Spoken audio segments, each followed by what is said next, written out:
welcome to this next Park Street University seminar. Thank you very much to Harry and Emily for making this all happen, and BCB2. We're going to talk to you today about finding smart money, investment 101. Just to give you a little overview about what we're going to talk about. Obviously, investment is absolutely crucial to growing your drinks brand. Everybody knows that. You need money. There's 10,000 brands out there today in the world, and the only way to get past them is to have enough money. But it's not just about money. So we're going to talk to you about three key things that we think you need to be thinking about in investment today. Hello. The first is about talking about different sources of capital. The second presentation is going to be about how to pitch. And the third presentation is going to be about how to navigate the term sheet. So with me to help bring all this to life are my two esteemed guests. Myself, Dan Gasper. I've worked in booze for about 20 years. I worked for the big corporates first, then I worked independent, and I used to run a business called Distill Ventures. And I'm going to let Michael and Dhruv introduce themselves at the start of their presentations. First up is about choosing your investment partner. So it's probably one of the most important decisions you're going to make during the course of your business. So who and how are you going to choose? They're probably not going to be available on Tinder. So obviously, you're going to need money, but money and what else? And I first just want to talk briefly about the 5 other things I think you want to be thinking about when you're choosing your investors, because there are lots of different things that a great investor could bring to the table. First up is their network. Your investor could bring a great network of people who can help you on the journey. These could be people from the finance world, from marketing, from distribution, from brand, or even actually people that might join your team, network for your team. Or even other entrepreneurs that are in their network that have done this journey before themselves. So definitely think about your investors' network. Next up is drinks expertise. It's really important. Your investors could be from the drinks industry and ideally would have helped other drinks brands grow. It's not absolutely essential, but I think it's a really important thing that you should be able to get from your investors if you get a great one. The next one is business expertise. It's not always easy to find drink-specific intelligence and experience from your investors. And there's a lot of similarities between scaling a drinks brand and scaling a food and drink brand that's non-alcoholic. So perhaps your investors could lend their experience from these sectors and just have great business experience themselves. The fourth point is coaching. Being the founder of a business is many, many things, but one of the things it is lonely, like this chap. When you've been working 80, 90, 100-hour weeks, and you come home and you're having problems, you can't really tell your team we're having problems. They're following you. You're the leader. You probably can't tell your investors we're having problems. They have you have their money. And when you get home at the end of your long week, you probably can't tell your wife or your partner because they're just like, you're home, here's the baby, shut up. So I think actually one of the really important things you might look from your investors is a coach. This is not just a coach about how your business is running, but this is actually a coach about how to build you as a leader as your business grows. You might start with 0 employees, but very quickly you may have 10, you may have 20, you may have 30. So building yourself as a leader is one of the roles that I think coaching is really important to have. The second is it's an impartial view. They will be able to see probably within you what are your strengths, what are your weaknesses, help you identify those weaknesses and help you build a team around you, because no one in this industry or any other industry, no one entrepreneur is successful because of just what they did. They're successful because they built a great team. So coaching. And last but by no means least is expectations. They're bringing money, giving you money as an investor, which means they're going to have expectations about success. They're probably not investing in you just for shits and giggles. So they should be there to help you build this bold plan, but they'll also they'll give you some tension in your life to make sure you're focused and deliver on these bold plans. So those are the 5 things that I think are really important to be looking for when you're choosing your investor. So now for the really big complex slide. I've stolen this slide off a dear friend, American friend of mine, Mr. Andrew Beebe from Arlington Capital, because I think it's a brilliant overview of investment. So thank you, Andrew, if you're out there. There are many ways to look at growth and potential investors. There's no one solution that's right for every brand. The simple view, I think this is a great simple view to help you think about your future. In general, the size and the age of your business will align with different investors. So we're talking about 3 kind of key steps in the future state. So this top bar is about the size of your business. So that kind of phase 1, this is kind of early beginnings of your company. You're probably doing everything. You're just coming into life as a brand or as a product. You're probably doing everything, or just you and a few are doing everything. And so that's kind of chunk 1. Phase 2, that's probably when you're becoming more of a business. You've probably got multiple years of proven sales and growth. You're in your home market. Maybe you're entering a couple of other markets. Your team's growing. You're spending everything and then some. And investors are starting to look at you, your team, your financial position. So that's kind of phase 2, this revenue, no profit. And the last phase is phase 3, which is this kind of building a stronger business. You've probably maybe got positive EBITDA, maybe you're not, maybe you're still spending a bit more than you should be, but nonetheless, you've got a fully functioning team, an organization. You're continuing to grow in your home market and abroad. You're profitable if you're not investing in more growth. And this is kind of chunk 3. And then this bottom bar tries to show you all the different types of investors that might be looking at this space. So first row is kind of individuals. This is your classic friends and family, but might be wealthy individuals on the end. Institutional money could be angels, independent incubators, venture capital and PE, private equity. Then there's the strategics. They have incubators. They might have corporate venture capital, and they might be looking for a majority or a sale. And then the kind of third bar is crowdfunding.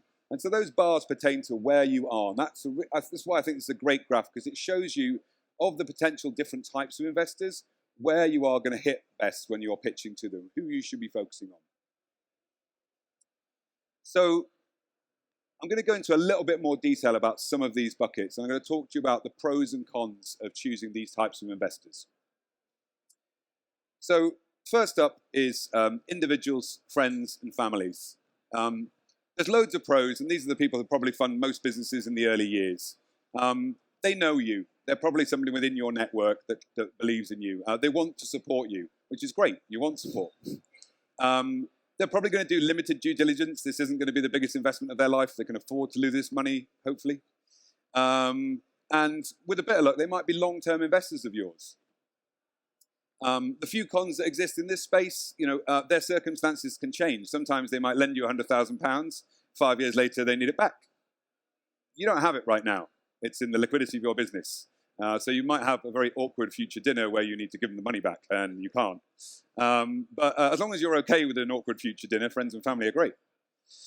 A few other minor cons: you're going to need to set your own valuation, because there's not a professional body going to tell you what your business is worth, so you're going to need to figure that out for yourself. And you're going to need a lawyer to sort out your shareholders agreements. But this is really the way most people start for all those lists of pros. Next up, the angels. I've yet to meet a real angel, but they are called angels. So the pros of angels, absolutely, they are professional investors. It might be their first rodeo in the booze space, but they've probably invested in lots of other businesses. So they are experienced at supporting small businesses grow. And that's a really great quality for them to have. They also probably come with a network, like we talked earlier, which can be really helpful. Some of the cons: they usually lack drinks industry smarts. It's probably their first time in the booze space. Maybe they don't come with so much drinks intelligence.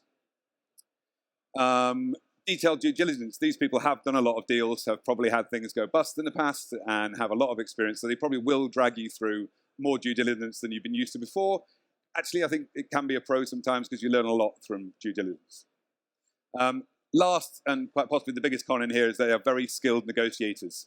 They will make sure they are getting a large chunk of your business for a small amount of money. That's what they would like, and you've got to fight them for that. So they're not totally angels. Next up, and perhaps the most popular in booze at the moment, is crowdfunding. Crowdfunding has seen unprecedented growth over the last decade, particularly in the last 5 years. and across Europe has been absolutely instrumental to funding some of the brightest brands in booze. They're a relatively simple process. They do this all day long. So they can help you actually fund and raise the money.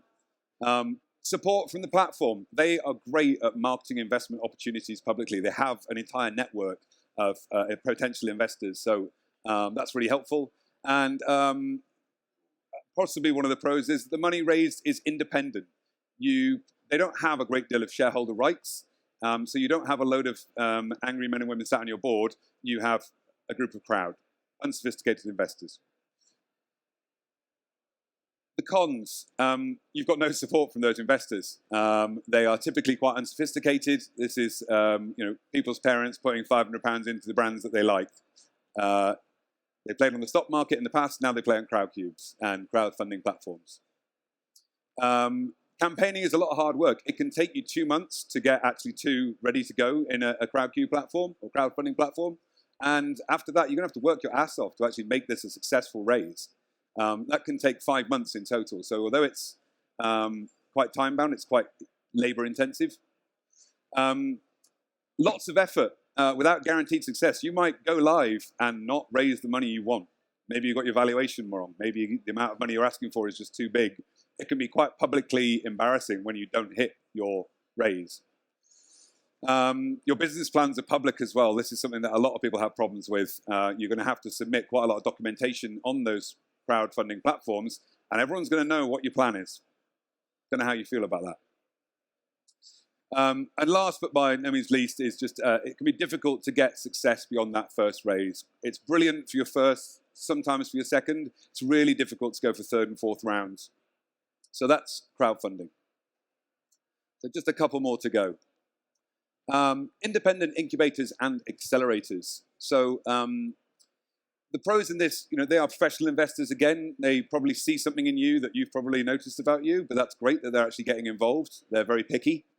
They've got loads of experience of supporting small businesses grow. That's a great thing. They've got this wonderful, they'll probably have a wonderful network and that support again. Some of the cons, the exit multiples can be capped. That's how some of these work. You won't get that they will own your business effectively. You probably only have one option. It's not always the case, but you might have only one exit option, which is to sell to them.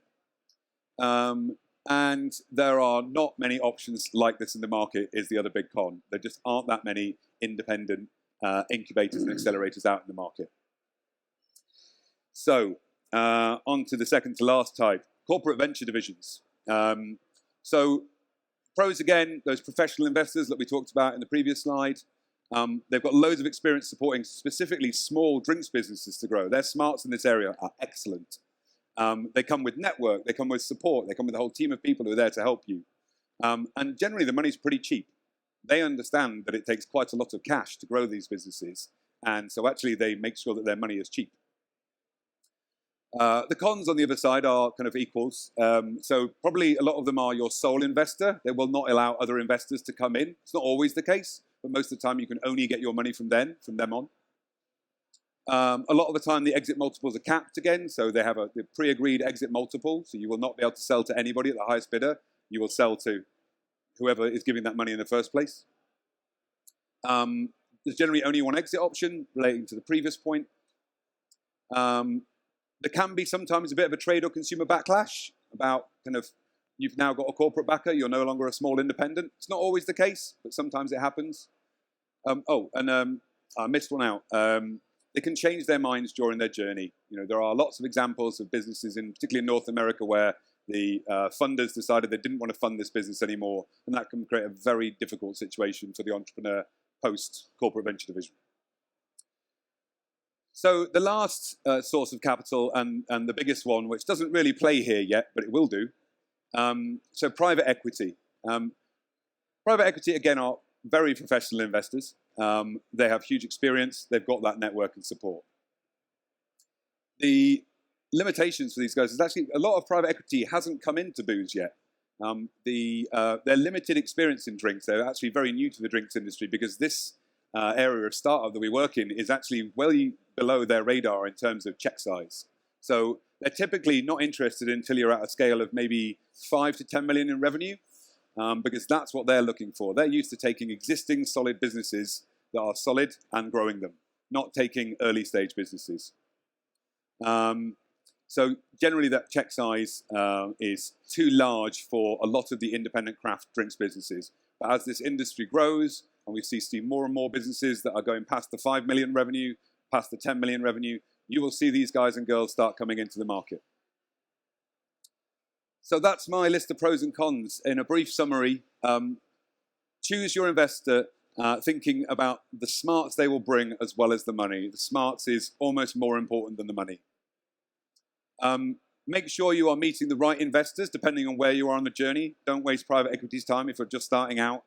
Do meet angels if you're just starting out. And last but no means least, be very aware that once you take the money, it's no longer your business, it's their business too. So that's what I have to say on this matter. Thank you very much. My name is Goblirsch. I'm partner at Square One Foods, and I would like to take you on an inside view of an investor on how we choose our investments. And I would like to talk today about how to write the winning pitch deck. And we as an investor believe it's essential because that will be the first touch point that you have with an investor. It's usually sending a pitch deck and approaching an investor, and that's what I would like to talk about today. So let me just briefly introduce who is Square One Foods and what do we do on the market. We are strategic partners and investors for startups in the food and beverage industry. So we're not limited to booze only, but basically we invest in all types of food and beverage companies. What do we offer? We offer up to 250,000 euros in capital. And we offer a lot of additional support to these brands. We have a full-time team of 3 people working with the brands, supporting them, coaching them. We have a great expert network that we open to our investments, and we have great cooperations with retailers and wholesalers all over Europe. And who are we looking for? We're looking for strong, young, dynamic brands in Europe with a great, diverse team that have the ability to really form a strong brand with a European potential. So I first want to start with the usual process that we undertake when we look at an investment. So typically there is some sort of contact with the investment. So it's either getting to know each other on a trade show or at an event, but then usually we would receive a pitch deck, and we receive around 400 to 500 applications every year. So as you can imagine, it's a very highly competitive process, and you really need to stand out in front of an investor. And out of these 400 to 500, at the end, we invest in only 4 to 5 businesses every year. So your first impression really counts, and that's super important. And usually we take around 2 to 3 weeks to evaluate your business proposal and to finally take a decision. So I would like to go through the different elements of a perfect pitch deck. Generally, it should not be too long. Like, we will always recommend 10, maximum 15 pages, and you should include all the necessary aspects that are mentioned at the top here. And I will deep dive into each of these aspects on the following slides. And another thing that's super important, please send complete pitch decks. Usually an investor would not look at a pitch deck if it's incomplete. If most of the information is missing, he would probably just delete it. So let me start with the bonus, something we hardly ever receive from startups, but I think you can easily stand out if you include it in your pitch deck, and that's very simple. It's an executive summary. It's basically one page where you tell the investor, who are you, what's so special about you, what is your brand, what's your USP, and very important, what do you want from the investor? How much do you want to raise, at which valuation, and when? It's very simple, but many people forget about this. So let me start with the vision of the company. You really want to see in the beginning of a pitch deck, what's the broader vision of this company? Yeah? Describe where do you want to head in the future with your company, where do you see yourself, and it should be very short and powerful. Yeah, I should really see what's your intention with your brand. Second, talk about your product. What is it? What is the USP? How do you produce it? Do you have an external producer? Do you have your own manufacturing facilities? And do you also maybe have some sort of restrictions, maybe some raw material that's difficult to purchase? And also talk us through what you're planning for the future. Yeah?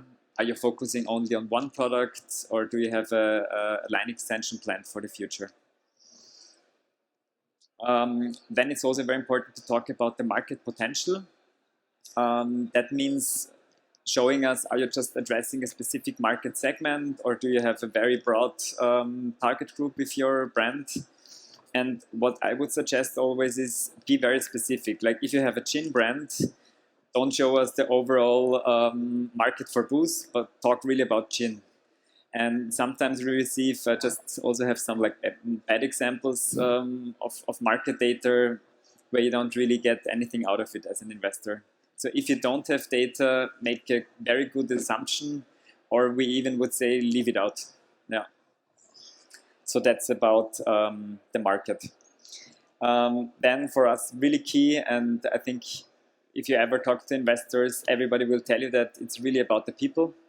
And that's not just a phrase, it's really a fact. So we really strongly look at the teams.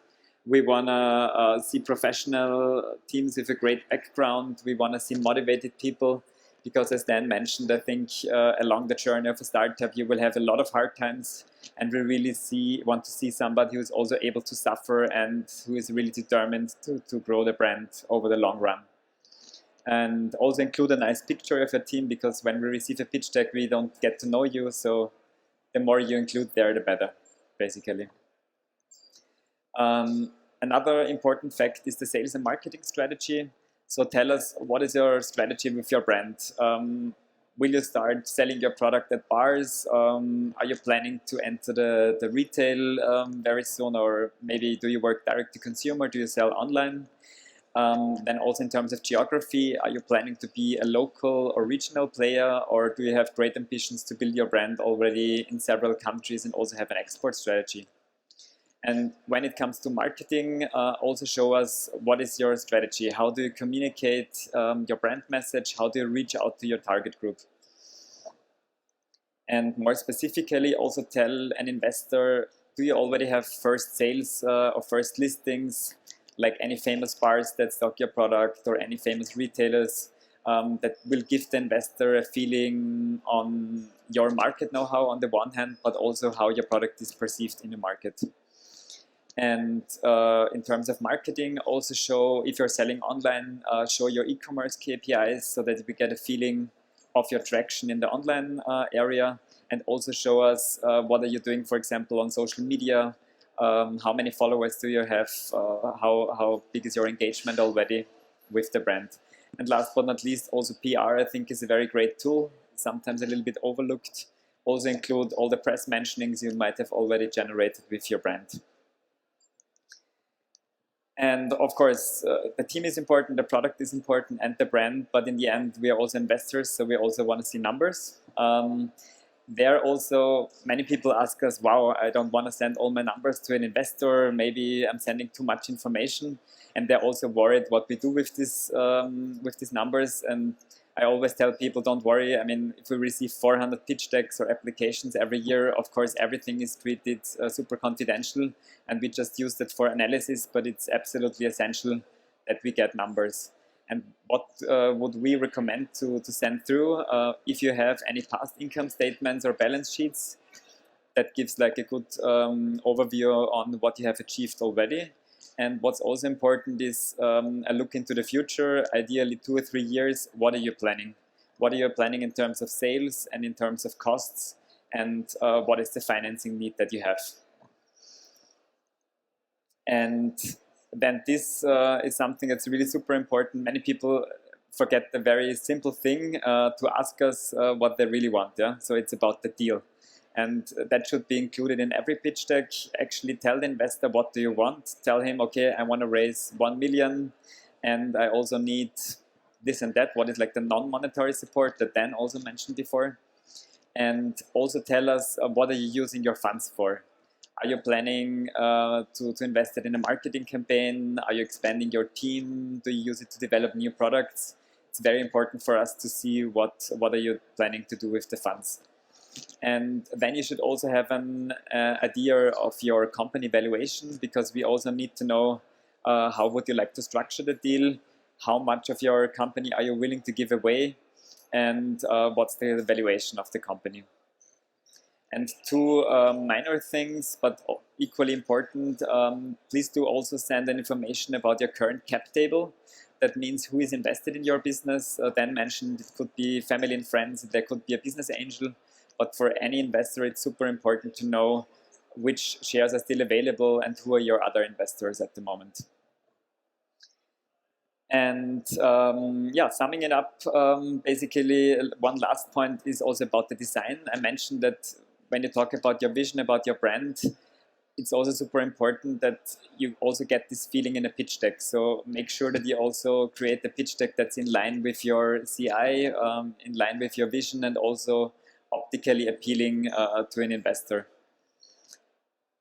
Okay, thanks for listening. That's it from my side. Dan and Michael have touched a lot on some of the things I'm going to talk about.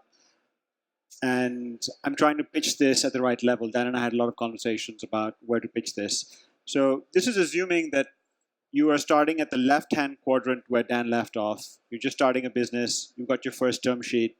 And you're very excited. The thing not to do is go and sign that without reading it. So this should say the glass is actually half empty. And I'm sorry to rain on your parade, but there are 4 key areas that you should look into, which will sound a bit complex, but once you get to know the lingo, it's really not that bad. So first is about valuation. And this is about the size of the cake today, how much money goes in, either today or tomorrow, and how much of a share of that cake you have left. Now, one of the themes that Dan has mentioned and is playing out in the news these days around valuations of private companies and have they gone too far. What you want to do is you want to make sure you are reasonable about valuation so that in the future, when you're looking for new investors or you're asking your existing investors to pony up some more money, then your underlying performance will justify the valuation. Remember, valuation is very much of an art. It's not a science. It's what you want and what they're willing to give. So it's a negotiation. And what you don't want to do is be very greedy today, but forget about what comes down in 2 or 3 years when you might lose control of your company. The 2 other things to mention here is that the headline valuation today is only part of the discussion. If you're talking to a strategic like a Diageo or a Pernod, they will want to be able to buy your company at a set price in the future. And that's called a call option. The other is you may have an earnout where after you've sold your company, now again, we're thinking 5 years into the future, you are due some money because of performance that will be under someone else's watch. So these are all things you want to discuss in valuation. You look at it in the round. You don't look at just a number today. Governance is around who ends up riding home, to be very crude. A lot of your early investors will want rights over decisions that could be quite key to you. So what they call reserve matters on things such as who you can hire, how much you can spend on CapEx, what you can do, and this comes to non-compete, what you can do after you sell your company, and what sectors you're able to compete with your original investment. So these are all things you want to take into consideration. And again, valuation is only one piece of the puzzle. All of these other aspects of the term sheet are quite key if you want to have a life that is equitable with your investor, right? And change of control is one that is increasingly prevalent, especially when you're dealing with incubators or with other sort of professional investors like VCs. There will be events when it is possible that you are forced to sell your company. Maybe you get a lot of money, but there are situations where, or the events will arise where an investor says, I've got a really good price for the entire company, and you have no option but to exit with the investor. So these are called change of control clauses, and it's something you want to make sure you keep an eye on. The next is capital structure. And this is all about not being taken to the cleaners. So capital structure is a fancy way of saying how is the company financed. So you have debt from the bank, which you don't often get as a startup, and you have equity. And in between, there are layers of instruments called preferred equity or preferred debt, which effectively give early investors a first bite at the pie when you're exiting the business. It can be so hefty, this bite, that there's nothing left for you, right? So pref rights is effectively who gets dibs over the money in the case of a liquidation or a sale to a business. All things that are probably good for you if you're looking to exit a business eventually, but things that you have to think about today because they'll have impact in 3 to 5 years. Speaking of impact in 3 to 5 years, you don't want any fireworks from the fine print. Now, reps and warranties is a section of the term sheet that even makes my eyes glaze over. I usually leave it to the lawyers.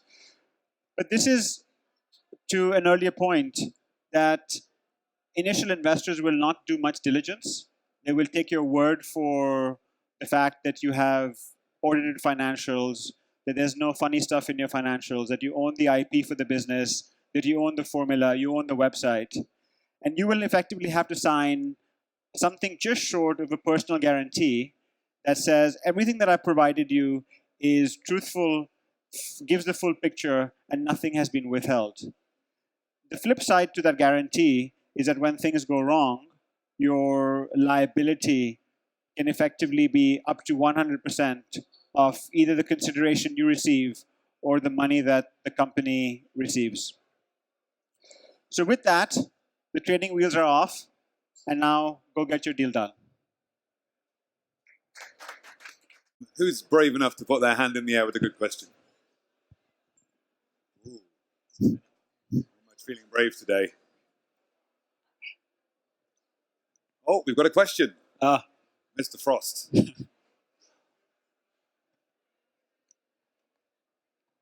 I think that my question, which I'm still kind of thinking of now, is what part of the business, if you could separate a business into brand, product, and team, which do you guys, if you're with your investment hat on, which do you think is the most important of those three? I would answer clearly team and the ability of the team to build a brand. To be very honest, product I think is nice, but it's easy to create a great product in our point of view. I'm on entrepreneur. It's all about you. All right, I have one. Oh. If no one else is going to. The moderator has a question. 1 second. This is unprecedented. How many potential investor meetings would you recommend someone take before choosing one? Can you go with the first one if it's perfect, or do you recommend, even if they think that first one is perfect, keep talking to people? Good question. All right. Yeah, good question. Do you want to go first? I personally think you should talk with more. It's like choosing whom to marry in the end. Yeah, it's very similar, I think. So I think it's great to have some sort of experience.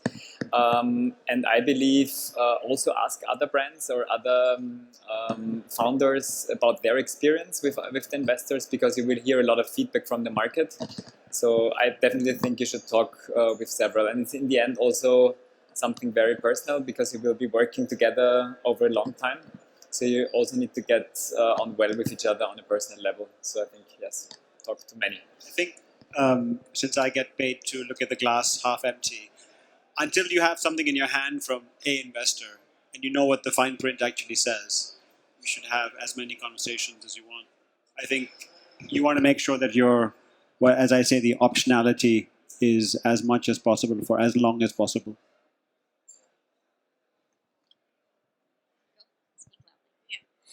Thank you.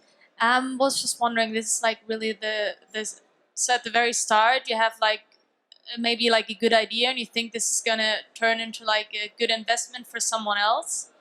And I feel like normally you just stand alone, like you have that idea, and what would you think, or like your thoughts on like the first thing to do after that? Is it like key to find a partner first, so you can have the team, and then like create further? Because I sometimes think like, oh, it's just me, and I have that idea, and this is what I want to do with it. And is it like key to have someone else? Because it's like on a hinge, I'm just going to tell someone that idea, and he's not going to say, oh, this is the best idea ever. I'm just going to jump on that idea with you without having any facts or anything. This probably doesn't happen very often. So what's like, can you also do it alone? You know what I like? Just like a thought on that maybe somewhere. I don't So have you not created your idea yet? You've had the idea but not I've created had it. it, and I have an idea of what I want to do with it. There are investors out there that will look at what they call pre-revenue businesses, but it's very, very rare. I think most investors will look for an entrepreneur that's actually created something and started to learn about how it plays in the market. It would have to be really, really radically different and very exciting to get funding pre-revenue, is my experience.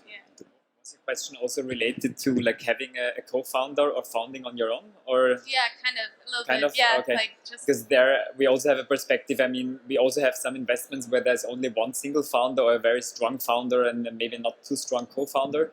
But I believe also that the best teams are basically 2 or 3 people founding something together, and ideally they are complementary. So they have different skill sets, and I think it has a huge advantage. You can support each other, and when times are tough, and believe me, there will be a lot of tough times, it's always better to have 2 or 3 people. And something that people also forget, you might be ill tomorrow, have an accident or something like that, so it's always better to have a team. And it's also a different motivation when you have co-founders in comparison to employees. Yeah? I think it's always a big difference. Thank you.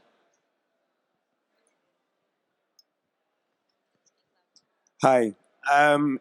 If you have several brands already, would you recommend multiple investors for the several brands, or one investor for the mother brand?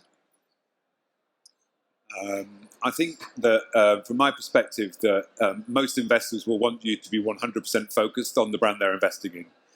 I think it'd be very difficult to say that you're 100% focused on this if you're taking investment on a totally different thing and running that as well. Most term sheets, I suspect, would have a clause about the level of commitment that they expect from you. So my perspective is you'd have to take it from the mothership. I think this comes back to Dan's point about finding the right partner. If you've built a multi-brand business, then it's probably not going to be this kind of investor. It'll be a very different kind of investor who is further down the investing cycle. If you built a few drinks businesses, then maybe it's a distributor who's looking at branching out. But it's probably not the VC side of things. I would also agree with Dan. We want a clear focus, and we strongly believe doing one thing and do that right, that's the way to go.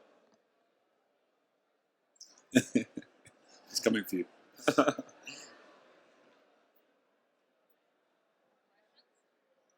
That's it. Wonderful. Oh. 2 questions, please. I just want to know, let's say you have a business that's turning over 3 million. The profits, it's there, but it's not particularly exciting. But there are proof points that demonstrate that this business has great potential. If this business wants to raise 10 million, let's say, for expansion and to realize its potential, what's the timeline that should be considered, a realistic timeline to actually raise that amount of capital? I don't know if I could answer the question, because it depends on what you're going to do with the money, how quickly you're going to deploy the money. So you said, if you can repeat the question, is 3 million on turnover, and they want to raise 10 million. Correct. Yeah. To fulfill essentially the potential of the business with let's say, a re-engineered business model or something that's going to take it into the next 5-year cycle. So in other words, it has a very strong base. It has established itself, but there is great potential, and the marketplace is moving so fast. It's identified an opportunity. It knows it needs to raise approximately 10 million. I'm wondering whether that that's something that takes 3 months or 18 months? How Well, just a guide? I would say that most people who look at a business turning over 3 months in this industry, drinks, would not put 10 million in over anything. A, you'd probably not find one person putting 10 million in. B, you'd probably find someone putting 10 million in based on milestones and what you are going to do with the money, right? If you've done a Casamigos and you think, well, I've got something magical, then maybe it's a different story. But I suspect if something is more in line with things we'd see around here, then you'd be looking at at least a 2 to 3 year proof period, assuming you're going to have revenues growing 50% year on year. And I think independently of the amount that you're raising, I think what's important to consider is that usually it takes longer than you expect. So I think plan at least, I would say, minimum 6 months or 1 year. Yeah. That would be approximately a recommendation I would give independently of how much you want to raise, and plan an extra 3 months because it will always take longer. Absolutely. Excellent. Yeah. That's the answer I was hoping for. Excellent. I have another question, which is how important, of course, over the course of time, you'll need maybe additional injection of capital, let's say, but is the ideal situation with your smaller, a rapidly growing business to have only one or a small number of investors, or is there merit in having a wider number of investors which I guess can create a very noisy boardroom, and you've got to commit to more people? I think personally it comes back to the quality of the investor and what else they bring with it. If you've got a great investor who's got the capital that's available and comes with all the smarts you need, you would hope that your performance means you stay with them. If you are looking for another investor after you've received, say, 2 of your 10, there's probably something wrong with the person that gave you the 2. They either don't believe in you, or they probably weren't the right investor. So I think it's great when you can stay with one, because you build a great relationship and you're on a journey together. But it's not always possible. I think it's a good question, but I'll answer from a different perspective. I think it's really important to signpost stuff to investors, right? To signpost things to investors. Don't spring anything new on them, right? So don't get an investor for 2 million and then not tell him that actually my plan is to raise another 8, because he'll be really pissed off. And the other thing is, it's not necessary that each one of your investors wants a seat on the board, right? They may want access to information and access to your time, but you have to keep the board pretty tight, I think, to your point. Okay, thank you. All right, I'm going to ask one more. So, Dhruv, one of the points you made brought up a question to me. What are some of the quickest ways to piss off your investors? Oh, nice. I like that. I would say what I just said, surprises, right? And usually it's not signposting that I'm going to miss shipments or depletions are down or I've lost this account. I think everything you do, or everything I try to do with my portfolio companies, is think 5 years ahead, right? And then work backwards. So you on that journey with this investor for 5 years because you want to exit in 5 years, and then you signpost what's going to happen in those 5 years, because that gives you a lot more, I guess, human capital with them, right? So you get a bit more rope to go hang yourself eventually, but you get a bit more rope. So surprises is the worst thing, is my view. Yeah, stakeholder management is one of the most important jobs of a founder when they're taking investment. Managing that investor's that relationship is paramount. So yeah, surprises are a disaster, but making sure they are attuned to what's going on in your business. Yeah. I would also agree. Yeah. No surprises. Don't hide information, and also if there is a problem, and there will be a lot of problems, be open, be frank. Look to have a conversation and try to solve this with an investor. I think that's key. So what should the balance be between the enthusiasm of an entrepreneur when they're pitching to you versus the actual data, the numbers? What's in terms of where you're paying most attention? Because Dan, you talked about the importance of entrepreneur. Yeah. They have energy, they have vision, they're going to go through all the hoops and the hard yards. Yeah. But of course, the numbers, if they stack up, how rosy did they have to be, and how much emphasis needs to be placed on those in order to really catch your attention or the attention of an investor? I think to Michael's point, it's about having the different sections that he outlined in that pitch.